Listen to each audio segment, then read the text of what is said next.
बारात आ गई। सुभान अल्लाह।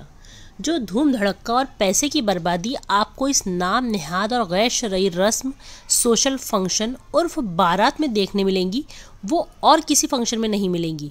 आपने कभी हदीस में पढ़ा है या कहीं सुना है कि हुजूर सल्लल्लाहु अलैहि वसल्लम बारात में 200 लोग लेकर दुल्हन के घर पहुंचे थे, या हज़रत उमर रज़ियल्लाहु ताला अन्हु की बारात में 500 लोग शामिल थे, या हज़रत अली की बारात बड़ी धूम से आई थी, या नबी सल्लल्लाहु अलैहि वसल्लम की 4 बेटियों में से किसी की बारात के खाने का जिक्र कहीं मिलता है या कहीं पढ़ा है?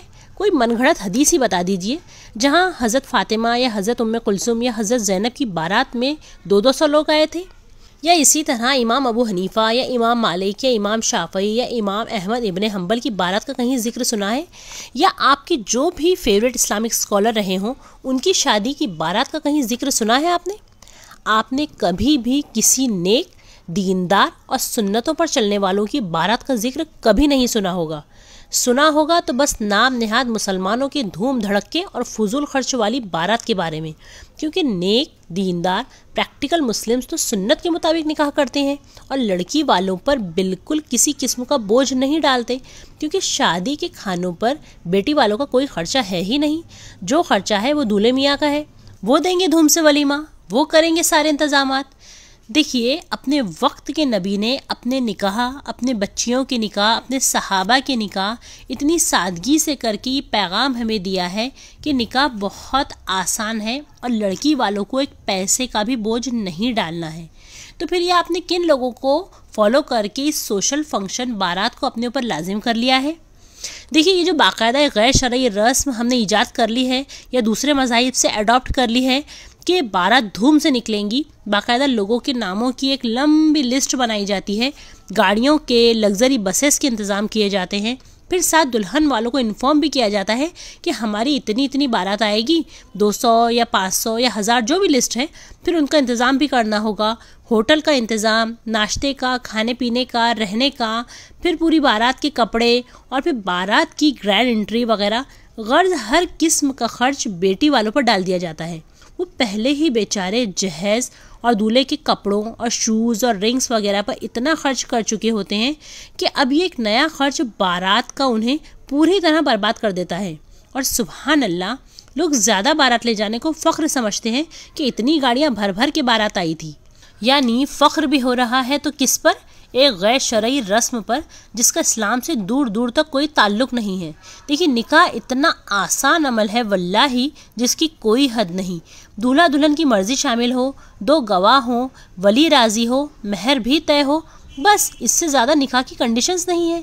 ये बिल्कुल जो 2-2 ट्रक भरकर और 4-4 कारें बारात में शामिल हुई हैं, इनका कोई काम ही नहीं है लड़की के घर पर। ये बिल्कुल अननेसेसरी लोग हैं जिन्हें लाकर आप दुल्हन वालों के यहाँ पटकाते हो। भला उनका क्या काम है निकाह में? उनके बगैर वैसे भी निकाह हो जाएगा, फिर वो बेचारों को बिला वजह क्यों कर लेकर आना? और वो लोग भी सुन लें जो नाराज़ हो जाते हैं और कहते हैं कि हमें बारात में लेकर नहीं गए, हमें बुलाया नहीं बारात में और निकाह कर लिए। अरे भाई, तुम्हारा क्या काम था उधर? क्यों आप गुस्सा करके अपना बीपी हाई कर रहे हो? बल्कि आपको कोई बारात में बुलाए भी तो नहीं जाना चाहिए कि नहीं भाई, बेटी वालों पर बोझ आ जाएगा ज़्यादा लोगों का। मगर नहीं, हमारे यहाँ तो इतनी अजीब मेंटालिटी बनी हुई है कि बाकायदा रजिस्टर में लिख के उसे संभाल के रखा जाता है कि फ़लाँ फ़लाँ ने हमें बारात में लेकर नहीं गए थे, अब हम भी हमारे यहाँ बारात में उसे लेकर नहीं जाएंगे। देखिए भाई, अब ऐसी भी कोई हदीस नहीं है कि जितने ज़्यादा लोग बारात में शामिल होंगे उतना ज़्यादा दुल्हन दूल्हों को सवाब मिलेगा। अब ऐसा तो कोई मामला नहीं है ना। हाँ, ये हो सकता है कि दुल्हन के बाप पर ज़्यादा बारात ले जाने की वजह से उन्हें तकलीफ़ में डालकर शायद आप गुनाह में मुब्तला हो जाओ। हाँ, इसके चांसेस हैं और गारंटी भी है, क्योंकि आपने शरीयत के ख़िलाफ़ काम किया है। जो एक लड़के वाले की जिम्मेदारी है शादी का खाना खिलाने की, यानी वलीमे पर खर्च करने की, वो जिम्मेदारी आप बेटी वालों पर सो कॉल्ड बारात के नाम पर डाल देते हो। यानी बारात धूम से और वलीमे का खाना एकदम सिंपल। वाह भाई! देखिए, इस्लाम में बारात का खाना तो है ही नहीं। हाँ, वलीमे का जिक्र है और वो तो लड़के के ज़िम्मे है, लड़का ऑर्गेनाइज़ करेगा वलीमे को। बारात का मामला ये है कि दुल्हन के घर कुछ ज़रूरी अफराद चले जाएं। अगर दुल्हन का घर किसी दूसरी सिटी में है तो आप अपनी फैमिली के चंद अफराद लेकर जा सकते हैं। देखिए, इतने तो नॉर्मली हमारे घर मेहमान आते रहते हैं तो हम उनका अच्छे से इंतज़ाम कर देते हैं और इतना खर्च का बोझ भी हम पर नहीं आता। बट ये नहीं कि दो दो लग्जरी भर के 4 कारें, 3 व्हीलर, 2 व्हीलर और हर किस्म की सवारी पर सवार होकर बारात का काफिला चला दुल्हन के घर।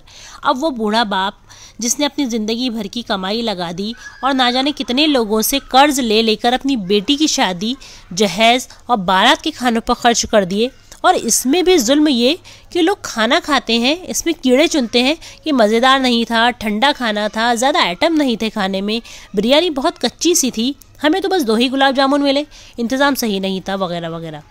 तो बस अल्लाह ही रहम करे ऐसे लोगों पर जो पहले तो ऐसी रस्म का हिस्सा बन रहे हैं जिसका इस्लाम से कोई ताल्लुक़ ही नहीं है। दूसरा ये कि बेटी के वालिदैन पर इतना बोझ और इतना प्रेशर डालने के बाद भी वो नाखुश होते हैं और ज़िंदगी भर उस बेटी को ताने देते हैं कि तुम्हारे बाप ने हमें खिलाया ही क्या था, गरीबों की तरह तो तुम्हारी शादी की थी। देखिए, ये ऐसी अजीब व गरीब और फजूल खर्च रसूमात की वजह से ही लोग अपनी बेटियों को नापसंद करते हैं और ऐसी खराफात की वजह से निकाह मुश्किल और जिना आसान हो जाता है। देखिए, बराए मेहरबानी निकाह जैसी सुन्नत को मुश्किल ना बनाएं। चंद अफराद ही दुल्हन के घर जाएं, सादगी से निकाह करें और फिर आकर आप करें ना धूम से वलीमा, आपको कोई गुनाह नहीं है उस पर। अल्लाह ताला हमें सुन्नतों पर चलने की और गैर शरई रसूमात से बचने की तौफीक अता फरमाए। आमीन या रब्बुल आलमीन।